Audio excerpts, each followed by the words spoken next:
सभी मित्रों का हृदय से स्वागत। आप सभी को प्रणाम करता हूँ। मन मस्त हुआ तो क्यों बोले।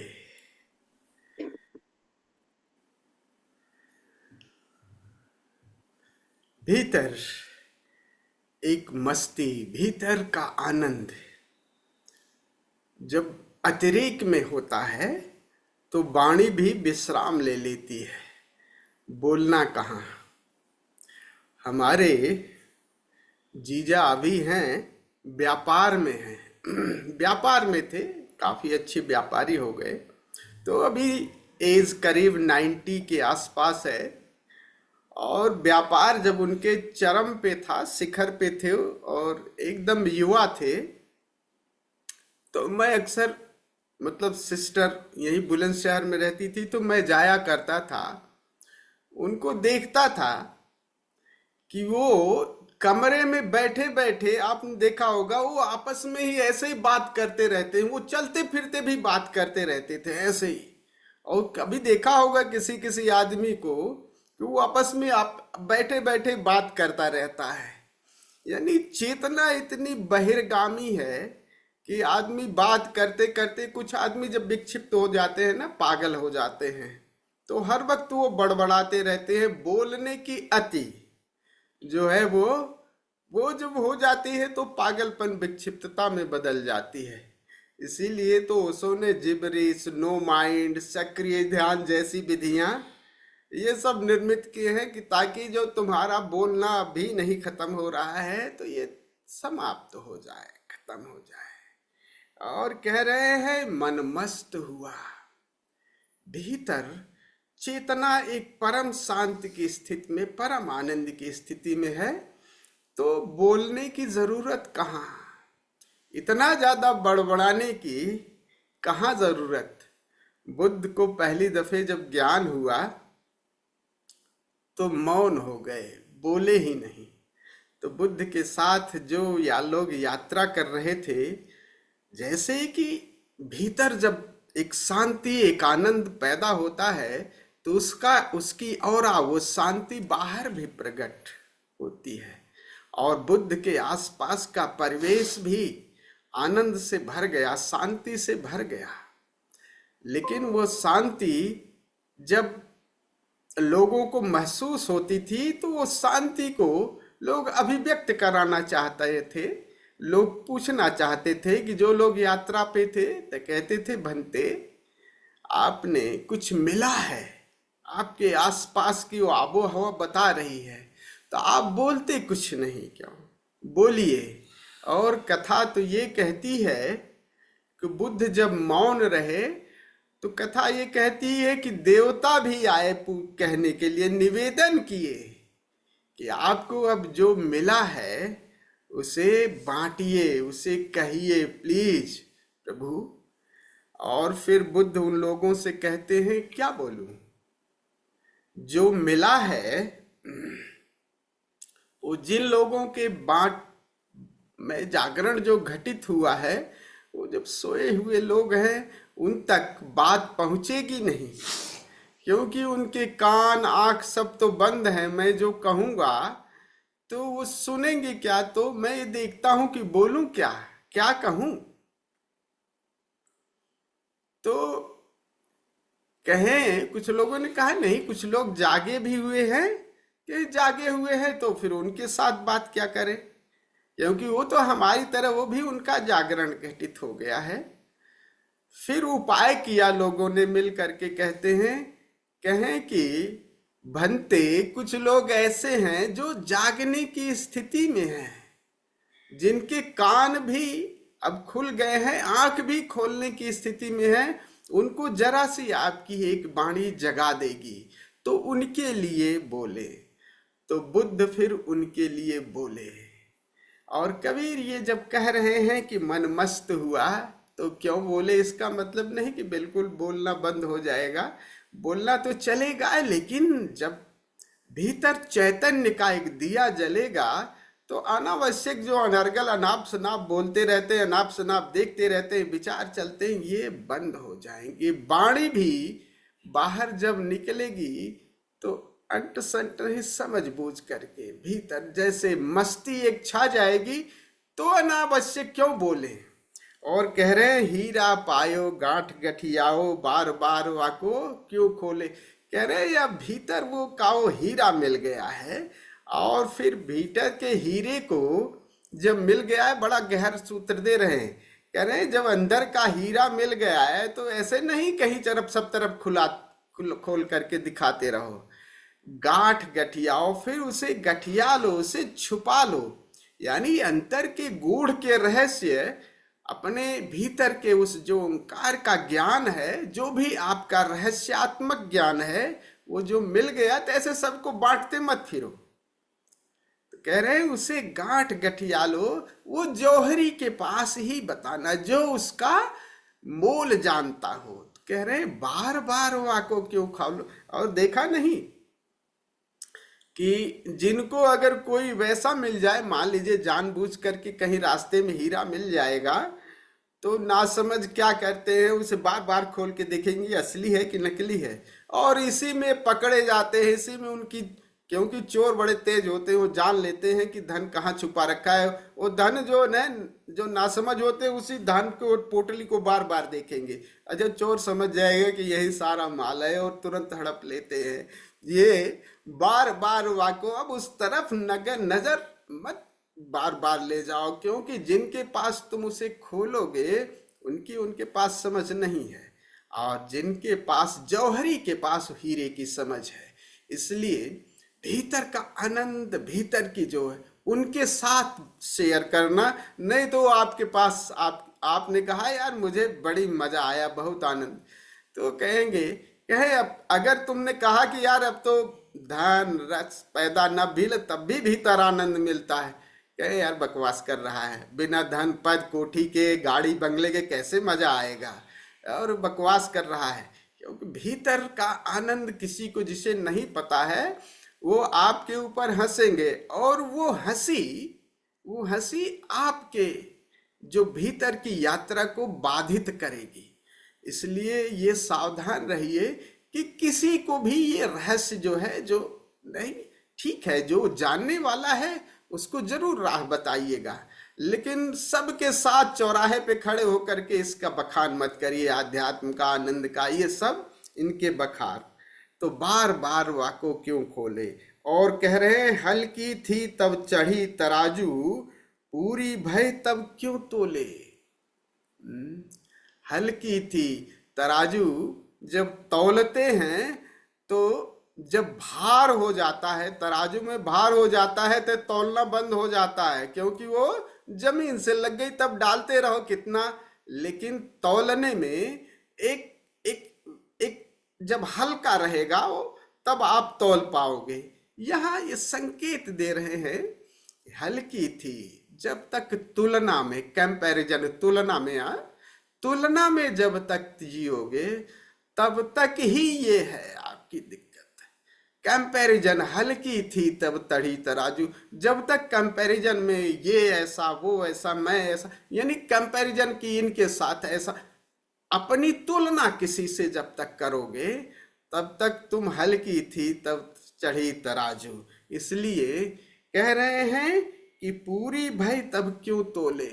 पूरी स्थिति आपकी तराजू, हमारी तराजू कैसे जमीन से लग जाए, पूरी भई, तब तौलने की क्या जरूरत है, पूरा माल एकदम भर गया ना। और उसका सूत्र दे रहे हैं इसमें, कह रहे हैं हल्की कैसे होगी, बस एक काम करो, तुलना बंद करो अपनी मस्ती में, जो अपने जैसे अपना स्वभाव है, अपने स्वभाव को तलाशो। किसी की नहीं कि पड़ोसी ने जो है 4 गाड़ी खरीद ली तब हम भी चले कि 5वीं खरीदे, पड़ोसी ने ये कर दिया तो चलो हम भी चले, वो ऐसा जीता है। दूसरे से कंपैरिजन, परमात्मा ने एक जैसा आपको अपने अस्तित्व में आपको अलग बनाया है, तो अपने को तलाशो कि हम किस तरह से जिए हैं। किसी से तुलना करने की जरूरत नहीं। जैसे ही तुलना हम बंद करते हैं तो हमारी भी तराजू जमीन से लग जाती है, फिर तौलने की जरूरत नहीं है। तो एक ही बात करनी है कि हमें तुलना बंद कर देनी है। जैसे ही तुलना बंद करेंगे वैसे ही हम अपने स्वभाव में आ जाते हैं, और स्वभाव में तो हमारी भी आनंद की तराजू एकदम भर जाती है। और कह रहे हैं सूरत कलारी भाई मतवारी मदवा पी गई बिन तौले। कह रहे हैं वो चेतना, चेतना जब भीतर की तरफ मुड़ी तो इतनी मस्त है, भीतर का आनंद इतना ओवरवेल्म कर रहा है, अतिरेक में है कि अब जैसे पियक्कड़ों की जमात होती है ना, आप चले गए मधुशाला में तो कहते हैं कि जब चढ़ जाती है तब यार तो एक पैक, दो पैक, तीन पैक, फिर वो तोल के थोड़ी है, मधवा बिन पी गए बिन तौले।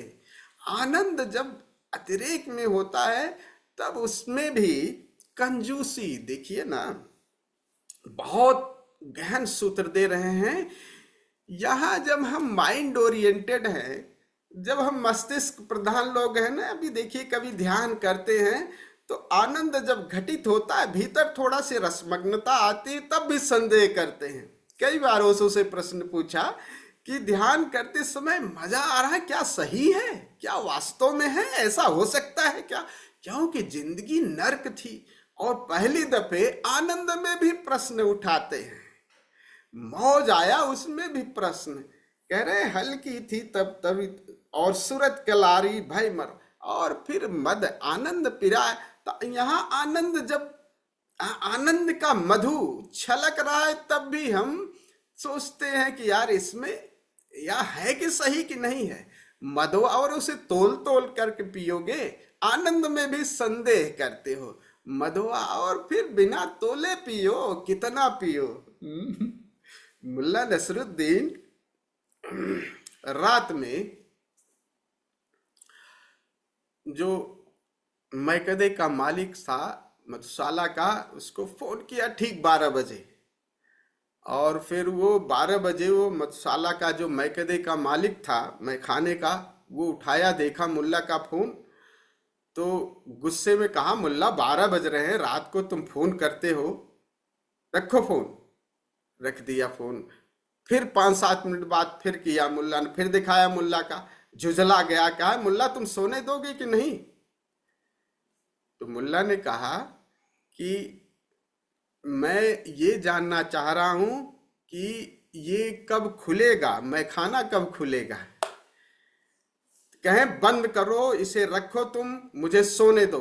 रात को 12 बजे तुम नींद हराम कर रहे हो और पूछ रहे हो कि मैखाना 12 बजे मैखाने की पूछ रहे हो। फिर रख दिया झुझला करके। फिर 10-15 मिनट बाद फिर फोन आया, फिर झुझलाया। उसने कहा कि मुल्ला तुम सोने दोगे, ये बहुत गलत बात है तुम्हारी, कि मैंने कह दिया है कि 9 बजे से 1 मिनट इधर भी नहीं, 9 बजे से 1 मिनट उधर भी नहीं, ठीक 9 बजे शटर खुलेगा, तब तुम अंदर आ सकते हो। कहें मालिक जी, मैं अंदर आने की बात नहीं कर रहा हूं, मैं तो भीतर ही रह गया हूं। अब मुल्ला ज्यादा पी गया था तो मैं ये जानना चाह रहा हूं कि मैं कब ये खुलेगा और मैं बाहर आऊंगा। तो मुल्ला ज्यादा पी गया, मस्ती में मदवा पी गए बिन तौले, बिना तोले। अब आनंद को भी तोल तोल के पियोगे और मस्त।